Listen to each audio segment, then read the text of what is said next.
Bueno, pues seguimos con nuestro programa. Vamos a iniciar con el primer panel. En este primer panel vamos a ver dos temas muy interesantes. El estatus de la procedencia e interpretación de la fracción primera y su último párrafo del artículo 151 de la entonces Ley de la Propiedad Industrial ante la Suprema Corte de Justicia, ese es un tema, y también la jurisprudencia sobre la litis abierta para descifrar si realmente ha cumplido su cometido. Este panel va a ser moderado por Roberto Arochi. Déjenme darles unas líneas sobre Roberto. Él es, ya sé que todos lo conocemos, pero quiero mencionar, él es licenciado en Derecho por la Universidad Iberoamericana. Él actualmente prepara su tesis de doctorado también por la Universidad Panamericana. Él es socio fundador de Arochi & Lindner.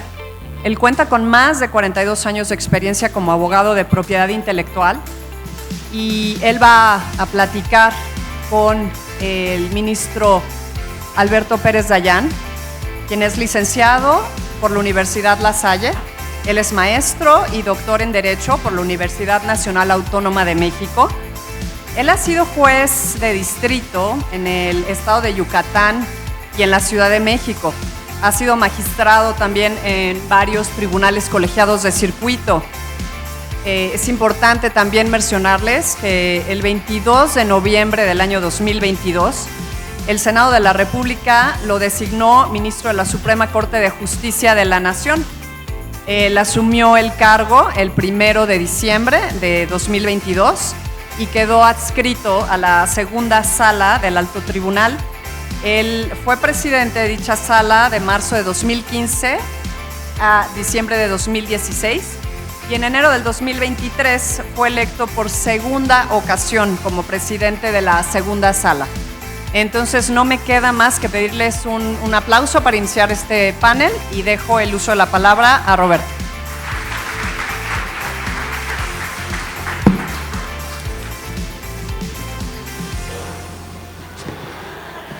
Buenos días a todos. Para los que no conocen al ministro, déjenme platicarles que hoy es el ministro en boga. Es el ministro más famoso de este país. Y nada más porque el señor tiene en sus manos las contradicciones del famoso Plan B. Es el que va a cuidar sobre la democracia de nuestro país. Pero él ve con tanta importancia la propiedad intelectual que está sentado con nosotros.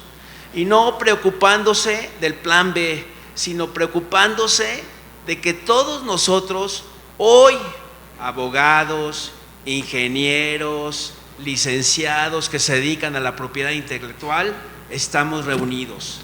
Aquí no hay competencia, aquí no hay envidias, aquí no hay nada. Hoy somos una familia y ¿saben quién lo está tratando de reunir? Nuestro ministro. Gracias, señor ministro, es muy importante que esté con nosotros. Realmente usted va a ver aquí las dos caras, los que quieren decir que es inconstitucional 151 y los que quieren decir que no es inconstitucional. A lo mejor yo puedo decir que yo lo que quiero es justicia y que el titular de una marca es el que tenemos que proteger. Nuestra legislación no protege al consumidor, hay legislación particular sobre consumidores. Nuestra legislación protege a los titulares de los derechos de propiedad industrial y creo que eso es lo que tenemos que meditar cuando estamos viendo estos asuntos de propiedad industrial en México. Señor ministro, bienvenido. Gracias a todos.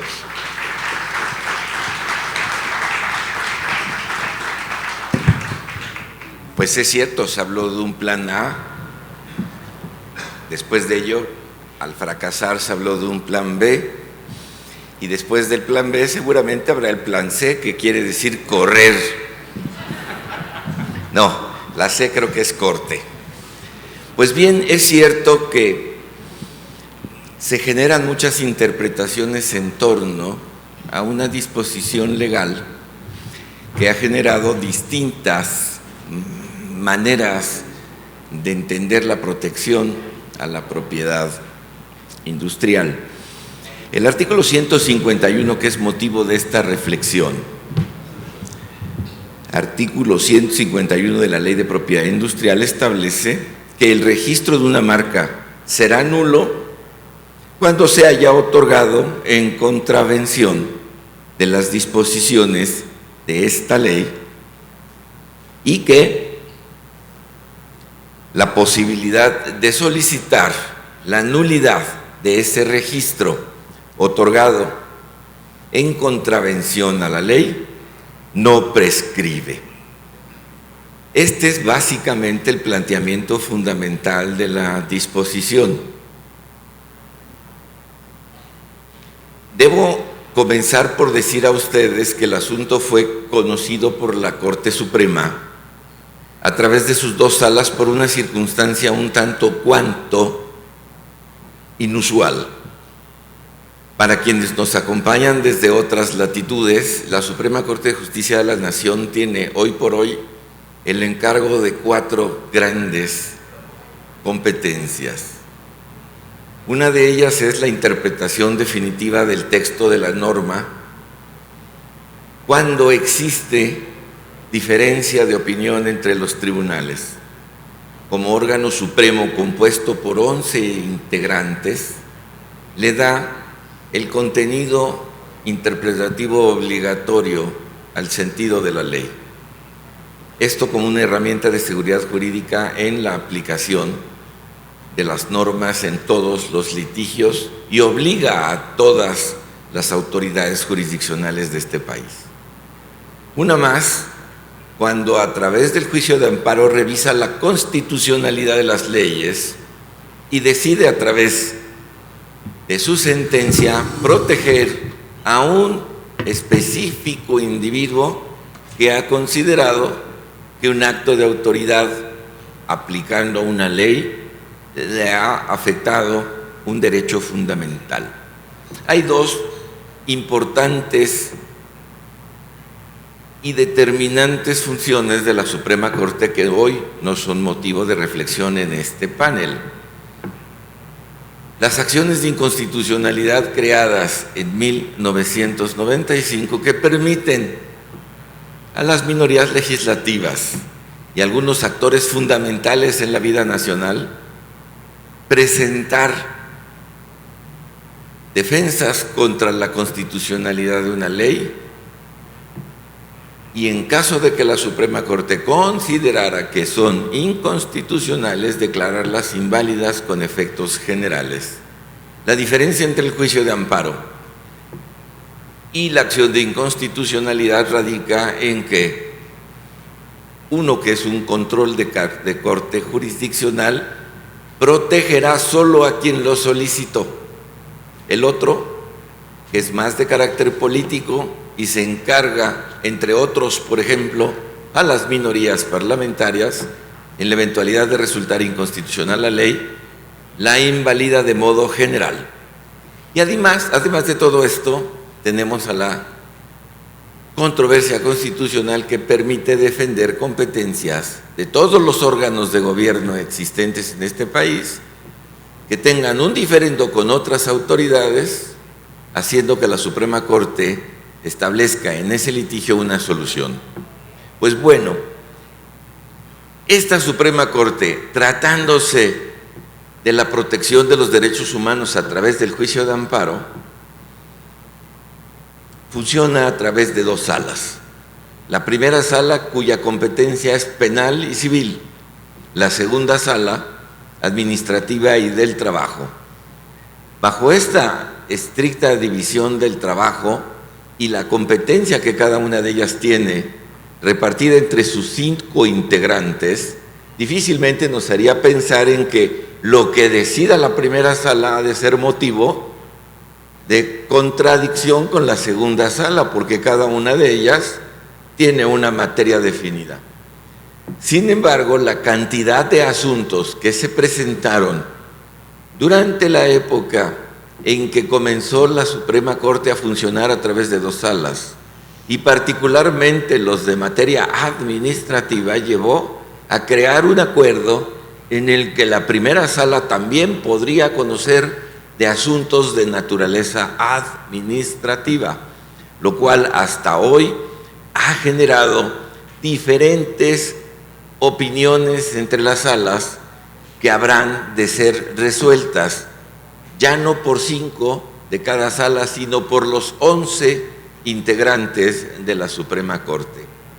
Yo espero que pronto este acuerdo deje de funcionar y que la primera sala se encargue de revisar con toda precisión y acuciosidad, como siempre lo hace, de los asuntos penales y civiles, y que nos dejen tranquilos a la segunda sala a resolver con toda pertinencia los asuntos de la materia administrativa en los cuales se encuentran implicados los de propiedad industrial. Pues bueno, la interpretación que estableció cada una de estas salas resultó contraria entre sí y provocó un alto grado de inseguridad jurídica que seguramente pronto habremos de superar. Reiteraré los principales argumentos de esta contradicción. El artículo 151 al que me he referido permite que cualquier interesado en la nulidad de una marca que se haya concedido contraviniendo la ley pueda pedir eso, su nulidad, en cualquier tiempo. Con motivo de una solicitud formulada por un particular en 1999, solicitó la nulidad de una marca que consideró se había entregado de una manera indebida por contravenir disposiciones de la ley en función de otra entregada en 1994, desde luego apoyado en que no tenía un tiempo límite para solicitarla, dado que esta facultad es imprescriptible. La solicitud ante el Instituto Mexicano de la Propiedad Industrial prosperó y se declaró la nulidad de esa marca al considerar que había una similitud en grado de confusión, y esta circunstancia habría entonces demostrado que el otorgamiento de esa marca, sin considerar las características de la primera, se había entregado contraviniendo la ley, y por lo que hacía al tiempo se consideró también que no corría en tanto es imprescriptible. Esta resolución del Instituto Mexicano de la Propiedad Industrial fue cuestionada ante el tribunal que conoce de estas impugnaciones en la materia administrativa, el Tribunal Federal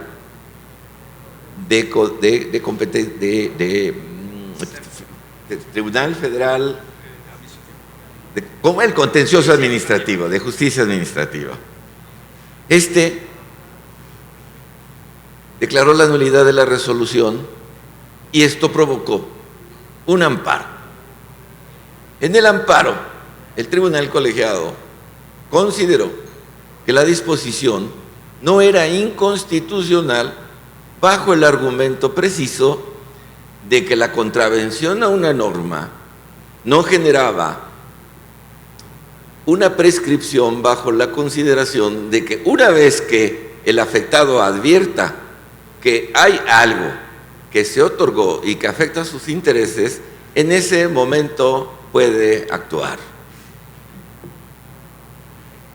La precisión del tribunal colegiado fue respetar la constitucionalidad de la norma, a pesar de que el principal argumento del quejoso era el que la norma establezca que cualquier disposición de la ley que pueda ser infringida daría lugar a declarar la nulidad, me deja en incertidumbre, porque la ley tiene que ser lo suficientemente precisa para decirnos en un catálogo completo cuáles son esas disposiciones que se encuentran infringidas.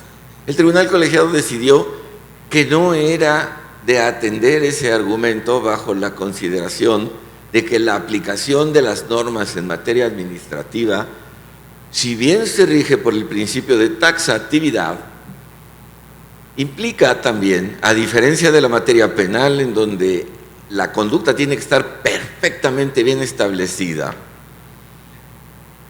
la versatilidad de que la autoridad administrativa puede encontrar en el cumplimiento y vigilancia de cualquier disposición de la ley a través de un ejercicio de relación en donde en esa ley está la disposición que se encuentra infringida y aplicar a través de un razonamiento de motivación por qué cree que esa disposición, sea el artículo 2, el artículo 6, el artículo 11, el 28, el 57, el que le permite determinar que hubo una infracción y a partir de ello consideró la taxatividad en la materia penal que nos exige la precisión exacta del hecho que habrá de ser considerado delito.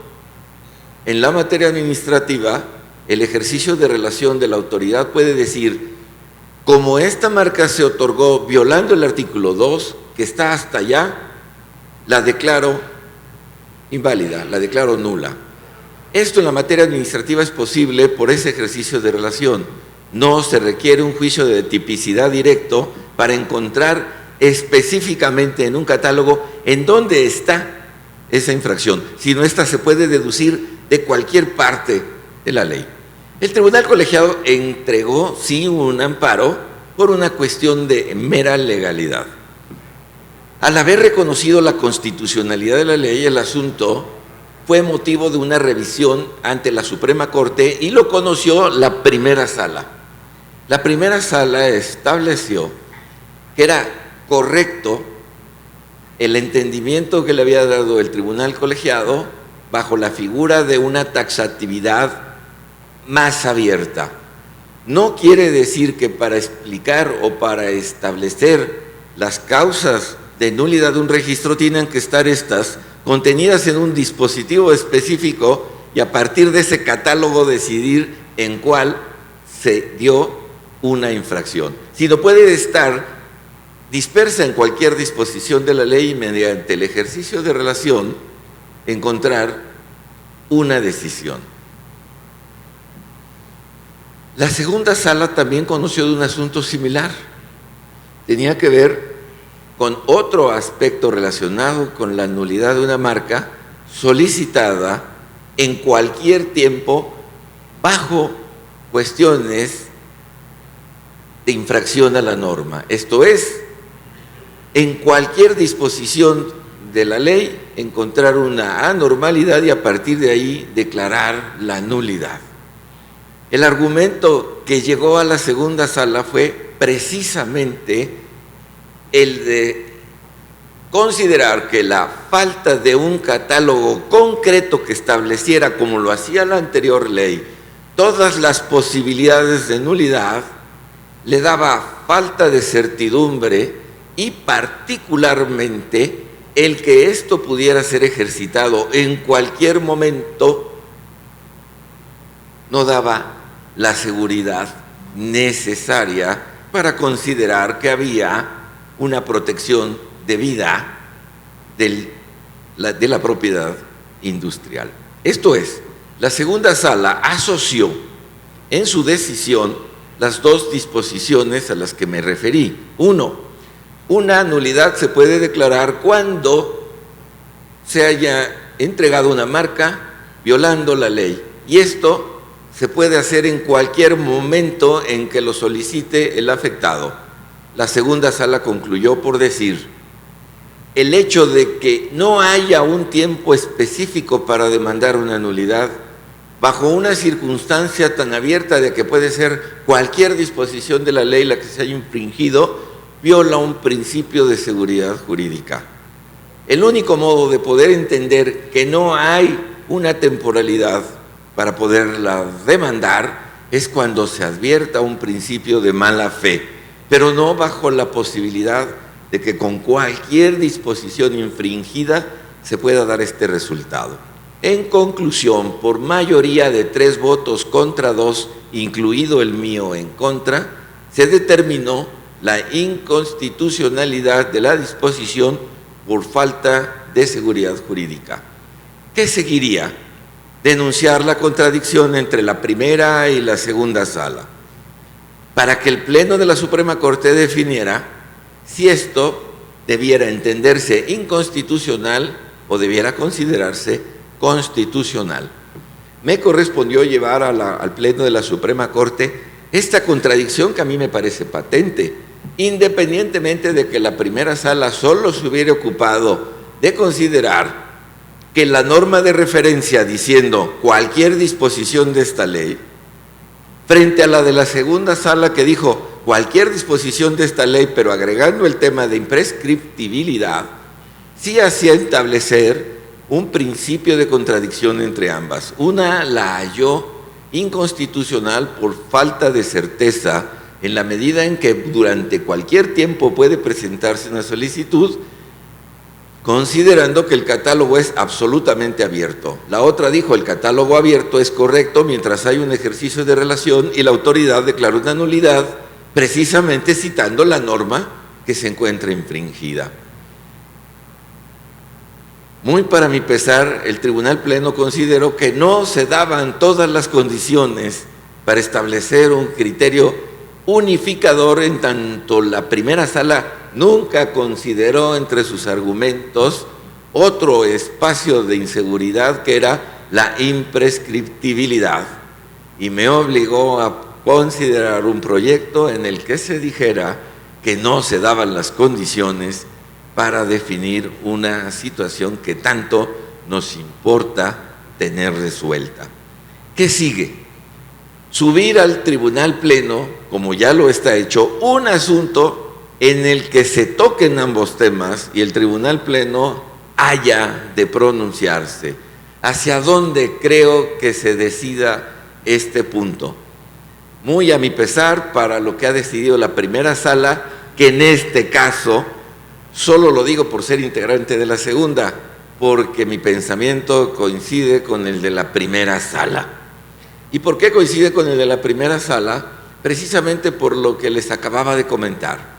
En la materia penal, lo más importante en la aplicación de una sanción es considerar que a través de las pruebas se ha constatado, bajo el principio de taxatividad, que la conducta específicamente considerada en la norma ha quedado probada frente al juez y que esa norma está allí perfectamente definida, asociada a su sanción. Que en la materia administrativa, la autoridad aplicadora y vigilante de la norma tiene que respondernos porque la ley se cumpla desde el primero hasta el último de sus artículos, que una marca se puede entregar en contravención precisamente a cualquiera de sus artículos, del primero hasta el último, que el principio de taxatividad es bastante más amplio en la materia administrativa y mientras la fundamentación y motivación de la autoridad que declare la nulidad de un registro nos precise con todo detalle en qué parte de la ley está esa contravención, para entender justificada la razón de su nulidad, se considera correcto en el ámbito en el que se produce, en el ámbito administrativo. ¿Por qué creo entonces que es conveniente este criterio?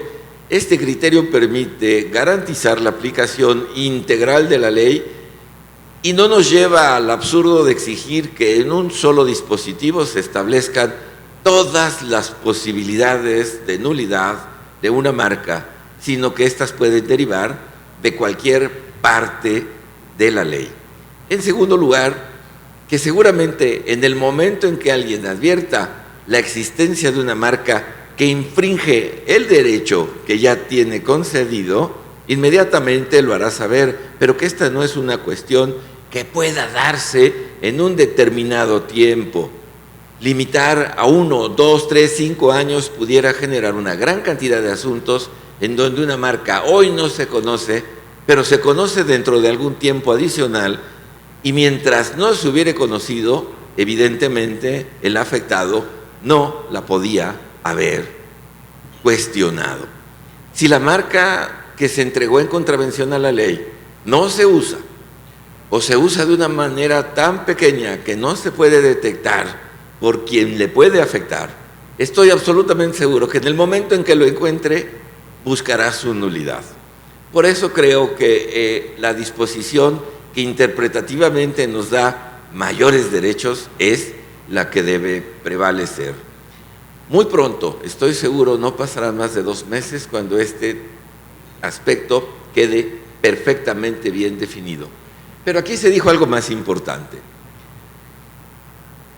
Seguramente los despachos que tienen una cartera de clientes voluminosa podrán encontrar que están tanto en uno como en otro lado. Es decir, que un cliente suyo habrá de encontrar una marca que se habrá otorgado en contravención a la suya y que le buscará esa invalidez, esa nulidad a través de los abogados, aunque haya pasado mucho tiempo. Pero que dentro de su propio despacho encontrará también algún cliente que le diga que ya lleva mucho tiempo con una marca y que alguien que cree tener mayor derecho respecto del nombre que tiene unos años antes, hoy después de 35 años viene a pedir su nulidad. Todo estará en lo que la justicia deba marcar, como ya lo expresó el licenciado Arochi, y a partir de ello tener la certeza de que en este país la ley se aplica como se debe aplicar. Los 2 temas que me asignaron sobre la litis abierta y si ha dado los resultados concretos parten de lo mismo. Algún día platicando, entonces yo trabajando en el Tribunal Colegiado Administrativo, sobre la posibilidad de que ante el Instituto Mexicano de la Propiedad Industrial no se presentaran todas las pruebas necesarias para poder declarar la nulidad de un registro, pero sí se presentaran en la instancia contencioso administrativo, me generaba una duda tremenda. Si consideramos que la autoridad constitucionalmente adecuada para definir los derechos en las marcas es ante quien todos debemos argumentar y demostrar por qué algo tiene que ser invalidado, no entendía por qué esperar hasta el contencioso administrativo para presentar mis pruebas. Y finalmente, en una decisión en donde me atreví a decirle a quienes litigaban, uno de ellos aquí presente, que cualquiera que fuera el resultado nos tendríamos que entender satisfechos de ello, terminó por resolverse. Las pruebas tienen que presentarse siempre ante la autoridad administrativa que conoce de los procedimientos marcarios. Es absolutamente prohibido presentarlas ante la autoridad que resuelve sobre la regularidad de la resolución dictada por quien ya tuvo las pruebas en su mano para tomar una decisión diferente. Hasta hoy me siento orgulloso del criterio, lo extendí en una presentación ante mis compañeros de la sala a los asuntos de carácter fiscal y hoy tanto en la materia de la propiedad industrial como en la materia fiscal es aplicable. Lo que ustedes no probaron ante la autoridad administrativa no puede ser después demostrado ante la autoridad jurisdiccional. La autoridad jurisdiccional revisa la regularidad de la decisión de la administración. La administración no pudo haber tomado la mejor decisión si ustedes no le presentaron las pruebas. Si el Tribunal de Justicia Administrativa recibe una prueba que ustedes no le presentaron a la autoridad administrativa, se estará sustituyendo indebidamente a esta. No estará haciendo un ejercicio de control de regularidad, sino que pasando por encima de ella, ponderará un aspecto que nunca se planteó, generando entonces un juicio injusto que llevará a resultados iguales. El Tribunal de Justicia Administrativa no está allí para sustituirse en lo que muy bien sabe hacer la autoridad administrativa en materia de marcas. El Tribunal de Contencioso Administrativo sabe revisar la regularidad de las decisiones siempre y cuando le hayan aportado a estas autoridades las pruebas necesarias para tomar un veredicto. Este es básicamente el entorno en el que se encuentran hoy estos dos temas, y creo que podré estar dando una explicación más completa una vez que esto se resuelva, esperando que camine por el lado de la constitucionalidad de la norma, que me parece hoy por hoy cumple con mayor certeza la función del derecho. Solo como último detalle, la nueva ley contempla las disposiciones exactamente iguales como las que estamos analizando. Esto es, la normatividad actual reiteró que se puede declarar la nulidad de una marca cuando se haya entregado en contravención a cualquier disposición de la ley, y para solicitarla no existe un tiempo de prescripción. Con esto quiero culminar esta primera parte agradeciendo a todos ustedes la oportunidad que me han dado de expresar estas pequeñas reflexiones en un foro tan profundamente conocedor de la materia. Gracias, Roberto. Gracias, señor ministro. Señor ministro, nada más para aclarar algunos puntos. Veo que su sala, en forma creo que general, hace planteamiento de la garantía de seguridad jurídica en forma, yo diría, vaga, porque de la sentencia únicamente establece, se resuelve en base al principio de seguridad jurídica. Y si nos ponemos a revisar los criterios por parte de la Suprema Corte, encontramos que hay una jurisprudencia de la primera sala sobre seguridad jurídica. No encontré una jurisprudencia de la segunda sala, ni tampoco del Pleno. Creo que es importante analizar, cuando se tenga que resolver el fondo de la interpretación de este artículo, cuál es el alcance de la seguridad jurídica. Y si analizamos lo que dice la primera sala, no va a haber duda del criterio que usted sostiene, por un lado. Por otro lado, le quiero decir que esta fracción viene desde la ley de 42, la tuvimos en la ley de 42, la tuvimos en la ley de 76, la tuvimos en la ley de 91, la tenemos ahora en la nueva ley. Por lo tanto, creo que es básico que haya un planteamiento jurisprudencial obligatorio para la autoridad. Y creo que es muy importante hoy que la Corte se está dando cuenta que ya hay una política pública de la Corte por la obligación de la jurisprudencia a la autoridad administrativa, que duró muchos años sin esa obligación directa, que fue la reforma a la ley del Poder Judicial. Entonces creo que es importante establecer que no puede haber un catálogo de una serie de aspectos para poder nulificar. Si vemos esa ley, el artículo 4 habla de orden público, el artículo 87 habla de la no distintividad, el artículo 90 habla de diferentes supuestos, y creo que hay muchos argumentos para poder apoyar su postura. Y finalmente, por lo que se refiere a la litis pendencia, litis abierta, creo que es básico señalar que siento que es muy tajante, que a los litigantes no nos da la oportunidad de movernos si no lo presentamos al momento de contestar o de presentar una demanda de nulidad. Entiendo la postura de no presentar pruebas posteriormente. A lo mejor creo que podría haber un concepto de que aquellas pruebas que tengan el mismo objeto se puedan fortalecer. Y me explico.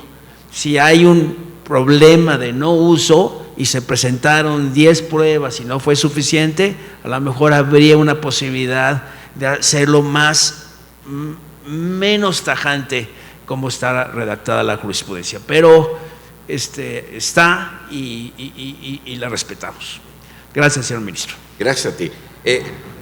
Me interesa la reflexión sobre la seguridad jurídica. Este es el elemento fundamental en la determinación de cuál de las dos interpretaciones habrá de prevalecer. Y para ello debemos simplemente hacer un ejercicio reflexivo sobre en dónde vamos a fortalecer la seguridad jurídica. La seguridad jurídica para quien tiene un registro equivale a que nadie pueda recibir algo que infrinja lo suyo, violando la ley. Y evidentemente el tema de la temporalidad juega un papel fundamental, porque ya lo tengo, lo estoy usando, y alguien lo obtuvo infringiendo la ley. Probablemente si pusiéramos un periodo, 2 años, 5 años, bueno, quien lo obtuvo esperaría esos 5 años, y una vez que los tuviera, lo saca. Y cuando llegara el momento en que yo lo advierto, me dirían, ya prescribió. Usted no puede solicitar la nulidad de ese registro, a pesar de que efectivamente se entregó infringiendo la ley. Pero la seguridad jurídica también va a ser para el otro, porque va a decir, yo de buena fe presenté una solicitud sin saber que existía alguna otra cosa a la cual se pudiera parecer. Ya la tengo, durante mucho tiempo pues no tuve los recursos para explotarla, pero hoy que ya la exploto y que la tengo bien, 20 años después me parece que hay algo allá atrás que también me afecta y que me la quieren quitar. Por eso el aspecto de la buena y la mala fe se convierten en instrumentos fundamentales para decidir cada caso en concreto. Hoy por hoy creo que para poder establecer un instrumento que nos dé a todos la tranquilidad de que mis derechos se mantienen vigentes es precisamente el que me permita a mí en cualquier momento cuestionar en tiempos en que advierto que existe algo que probablemente afecta mis derechos, solicitar su nulidad, aun cuando también pueda creer que quien ya lleva mucho tiempo con un registro pueda venir a pensar que después de tanto que había pasado, hasta hoy me vienen a decir que quizá se violó la ley. Todo resultará en la máxima aplicación de la autoridad administrativa para evaluar perfectamente bien si hubo o no una mala fe y a partir de todo ello tratar de entender en dónde nos da a todos una certeza de que la propiedad se respeta. Para mí entonces la primera interpretación, la de la primera sala, es la más congruente. En el otro tema, insisto, es posible que si yo no le presenté a la autoridad que conoce de la materia las pruebas necesarias para invalidar un registro, pueda yo después llevar nuevas ante la autoridad que habrá de definir la regularidad de esa decisión. Insisto en que no. Y no porque el sistema contencioso administrativo tiene que revisar si la decisión que tomó la autoridad administrativa se hizo precisamente con todo el contenido que debió considerar y que se practicó frente a ella. En la eventualidad de que yo le agregue algún instrumento más de convicción a la autoridad que revisa eso, ella se sustituye en esta primera y toma una decisión por encima de esta. En la materia fiscal esto se dio con una mayor intensidad porque los litigios se reducían a esto.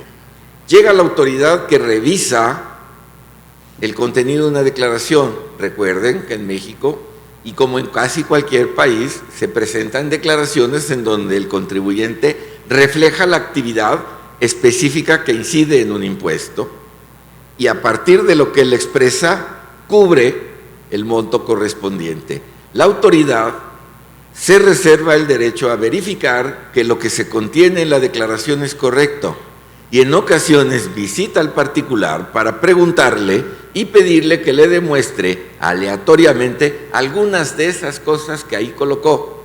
Si dedujo por salarios, por lo menos tiene que ver que existan los trabajadores.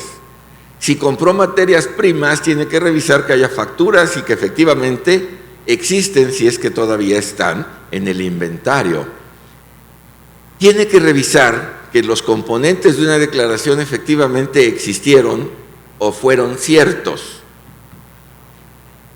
Si cuando llego a preguntarle en relación con lo que alguien declaró, que me lo demuestre y no lo tiene, consideraré que me mintió. y a partir de ello le generaré un nuevo crédito fiscal en donde le quito todas las deducciones porque no me demostró que las tenía. Le di la oportunidad de que lo demostrara. Si no lo pudo demostrar, mi resolución es perfectamente clara. Ni me presentó trabajadores, ni me presentó facturas, ni me presentó materiales, ni me presentó materias primas, no me presentó nada. ¿Quién puede decirme que la autoridad actuó mal? La autoridad hizo lo correcto. Vino a verificar que lo que se contenía en la declaración es lo que existía. Para eso hay registros, facturas, una gran cantidad de cosas. Pero aprovechando este concepto de litis abierta como se había generado y que de la materia fiscal pasó a la de la propiedad industrial, pues ahora resulta que cuando demando la nulidad de esa nueva determinación de créditos, le llevo a la autoridad que va a juzgar esa determinación una gran cantidad de documentos, una gran cantidad de hasta trabajadores, le llevo todo. Y a lo mejor ahí la autoridad que juzga va a decir, ay, mira, aquí está todo lo que faltaba. Bueno, esa autoridad que juzga tiene la misma capacidad que una autoridad que hace auditorías. No, esa autoridad que juzga tiene la posibilidad de tener convenios con otros países para poder confirmar que lo que aquí se trata de demostrar de una importación efectivamente fue real. Esa empresa que exportó desde un país y llegó hasta acá realmente existe. Esta operación existió. La autoridad que resuelve los juicios no tiene la capacidad que tiene la autoridad administrativa para hacer un ejercicio de auditoría, las compulsas con bancos, la revisión de otras contabilidades.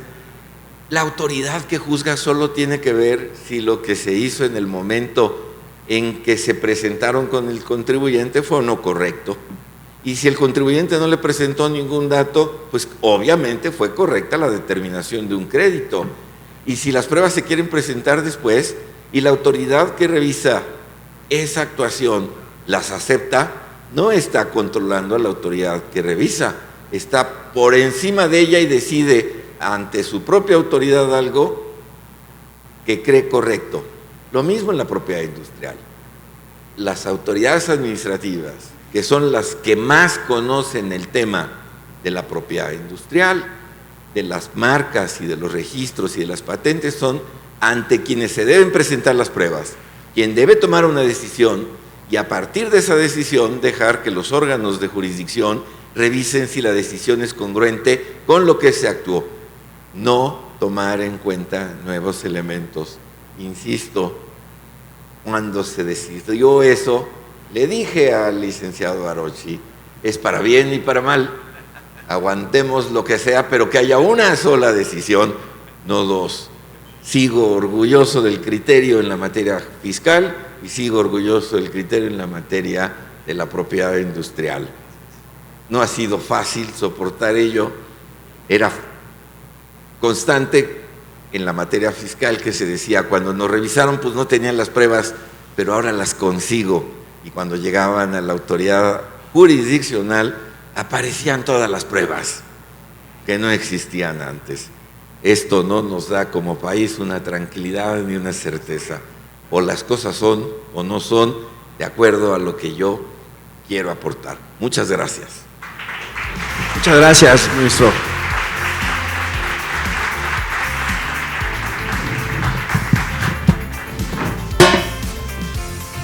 Agradecemos este primer panel, agradecemos al ministro Alberto Pérez Dayán, muchas gracias por todos sus comentarios, presidente de la segunda sala de la Suprema Corte de Justicia de la Nación, y a Roberto Arochi, socio fundador de Arochi and Lindner. Muchas gracias por este excelente panel, un aplauso nuevamente para ellos, por favor.